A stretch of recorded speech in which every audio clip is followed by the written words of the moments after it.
நம்ம உயிர் காக்கிற மருந்துகள் அப்படின்னு பார்த்தீங்கன்னா நிறைய இருக்குது. அதில் முக்கியமானது காமனாக நம்ம எந்தெந்த வியாதிகளுக்கு பயன்படுத்துகிறோம் அப்படின்னு பார்த்தீங்கன்னா, இந்த ஆன்டிபயோட்டிக்லேயே நிறைய டைப்ஸ் இருக்குது. இதை நம்ம தவறாக பயன்படுத்தும் போது ஆன்டிபயோட்டிக் ரெசிஸ்டன்ஸ் வருது. சர்க்கரை வியாதி நோயாளிகள்லாம் பார்த்தீங்கன்னா இந்த ஈகோலையோட பல்கி பெருகிறது ஜாஸ்தியாகிட்டே போகும்.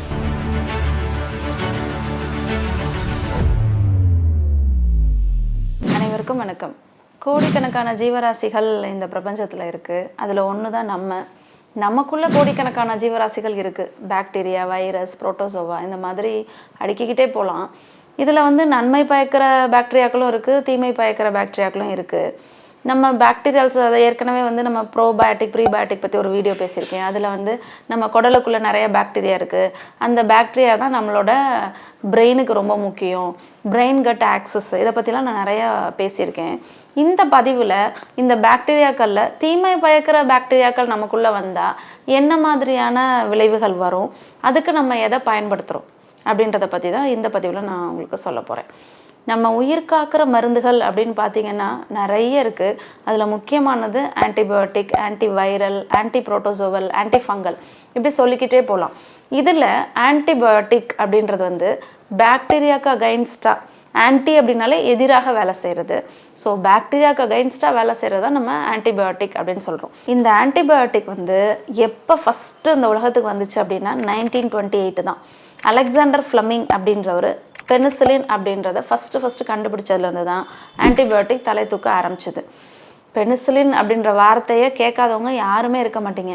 ஏன்னா ஃபஸ்ட்டு பெனிசிலினை அதிகமாக பயன்படுத்தி அதுக்கப்புறம் பெனிசிலினுக்கு அலர்ஜிக் ரியாக்ஷன் அதுக்கப்புறம் அந்த பெனிசிலினை இன்ஜெக்ஷனாக நம்ம பயன்படுத்துகிறத குறைக்கணும், டேப்லெட்டாக போட்டாலே போதும் அப்படின்ற மாதிரிலாம் கொஞ்சமாக டிரான்ஸ்ஃபர்மேஷன் வந்துச்சு. இப்போ பார்த்தீங்கன்னா மாடர்ன் வேர்ல்டில் ஆன்டிபயோட்டிக் கிளாஸிஃபிகேஷன் பார்த்தீங்கன்னாலே ஏகப்பட்டது இருக்குது. பெனிசிலின், செஃபலோஸ்போரின், ஃப்ளூரோக்வினலோன்ஸ், மேக்ரோலைட்ஸ் இந்த மாதிரி அடுக்கிக்கிட்டே போகலாம். இதெல்லாம் நம்ம ரொம்ப காமனாக பயன்படுத்துகிறோம். இந்த ஆன்டிபயோட்டிக் காமனாக பயன்படுத்துகிறோம் அப்படின்னு பார்த்தீங்கன்னா ஓரல் தான், வாய் வழியாக எடுத்துக்கிறோம். இன்ஃபெக்ஷன் ரேட்டு கம்மியாக இருக்கும்போது வாய் வழியாக கொடுக்குறோம். அதே அந்த பேஷண்ட்க்கு செப்சிஸ், அதாவது இன்ஃபெக்ஷன் ரேட் ரொம்ப ஹையாக இருக்குது, உடம்பு ஃபுல்லாக பரவிடுச்சு அப்படின்னா நம்ம இன்ஜெக்ஷன், அதாவது நேரடியாகவே ரத்தத்துக்குள்ளே கொடுக்குறோம். அதுக்கப்புறம் கண்ணு காதுலலாம் பார்த்திங்கன்னா சொட்டு மருந்தாக பயன்படுத்துகிறோம். இப்போ ஒரு காயம் ஆயிடுச்சு அப்படின்னா அந்த இடத்துல ஒரு ஆயின்மெண்ட்டாக பயன்படுத்துகிறோம்.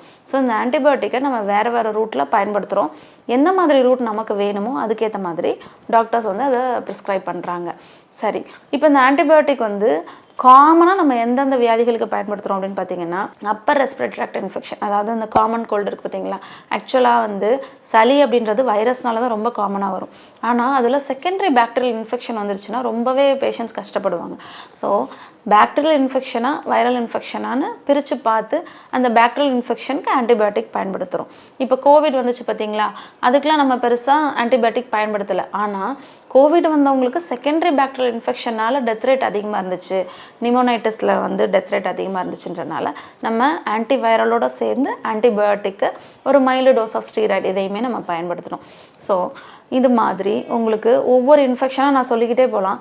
அப்புறம் யூரினரி ட்ராக்ட் இன்ஃபெக்ஷன், ஈகோலை அப்படின்ற ஒரு பாக்டீரியா, அது நம்ம உடம்புல காமனாக இருக்கிறது தான். நம்மளோட எதிர்ப்பு சக்தி குறையும் போது, ஃபார் எக்ஸாம்பிள் சர்க்கரை வியாதி நோயாளிகள்லாம் பார்த்திங்கன்னா அந்த ஈகோலையோட பல்கி பெருகிறது ஜாஸ்தியாகிட்டே போகும். அப்போ ஆன்டிபயோட்டிக் பயன்படுத்துகிறோம். இந்த ஆன்டிபயோட்டிக்லேயே நிறைய டைப்ஸ் இருக்குது. பாக்டீரிசைடல், அதாவது என்னென்னா பாக்டீரியாவை நம்ம உடம்புல அழிக்கிறது. அதாவது இந்த பாக்டீரியா நம்ம உடம்புல அழிச்சாதான் நம்ம உயிரோடவே இருக்க முடியும் அப்படின்ற மாதிரி ஒரு நிர்பந்தத்துக்கு தள்ளப்படுறோம். அப்போ பாக்டீரிசைடலை யூஸ் பண்ணுறோம். அடுத்தது பாக்டீரியோஸ்டாட்டிக். எல்லா ஆன்டிபயோட்டிக்கும் உங்களுக்கு பாக்டீரிசைடலாக இருக்க முடியாது. பாக்டீரியோஸ்டாட்டிக்னா என்ன அப்படின்னா நம்ம உடம்புல பல்கி பெருகிட்டு இருக்கு பார்த்தீங்களா, அந்த பாக்டீரியாவை பெருக விடாமல் தடுத்து நிற்கிறது. ஸோ அதோட இன்ஃபெக்ஷன் ரேட்டு கொஞ்சமாக குறைஞ்சி அப்படியே காணாமல் போயிடும். இது பாக்டீரியோஸ்டாட்டிக். ஸோ இந்த 2 கேட்டகரி தான் ரொம்ப காமனாக நம்ம ஆன்டிபயோட்டிக்கில் பயன்படுத்துகிறோம். அடுத்தது பார்த்திங்கன்னா respiratory tract infection, urinary tract infection, இதை தாண்டி நமக்கு கண்ணில் பாதிப்பு வர்றது, காதில் பாதிப்பு வர்றது, ஸ்கின் இன்ஃபெக்ஷன் ஆகிறது, இந்த கட்டி மாதிரி வந்து பார்த்தீங்களா, சீல் கட்டிலாம் வரும்ல அது.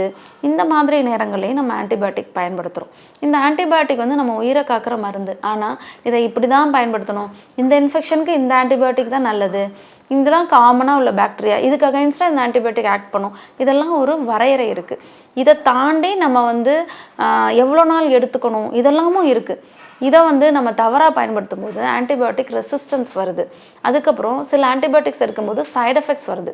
ஸோ இதெல்லாம் வந்து நம்ம ஒன்று ஒன்றா நெக்ஸ்ட் வீடியோவில் பார்ப்போம். அதுவரை காத்திருங்கள். நன்றி, வணக்கம். மூளை நரம்பியல் மருத்துவர் வேணி அவர்கள் எழுதிய தலைவலியே உன் முகவரிதான் என்ன, மூளை என்னும் மூலவர், பக்கவாதத்தையும் வெல்லலாம் மற்றும் நலவாழ்வு 40 நம் கைகளில் புத்தகம் தேவைப்படுபவர்கள் ராக்ஃபோர்ட் நரம்பியல் மையத்தை தொடர்பு கொண்டு பெற்றுக்கொள்ளலாம்.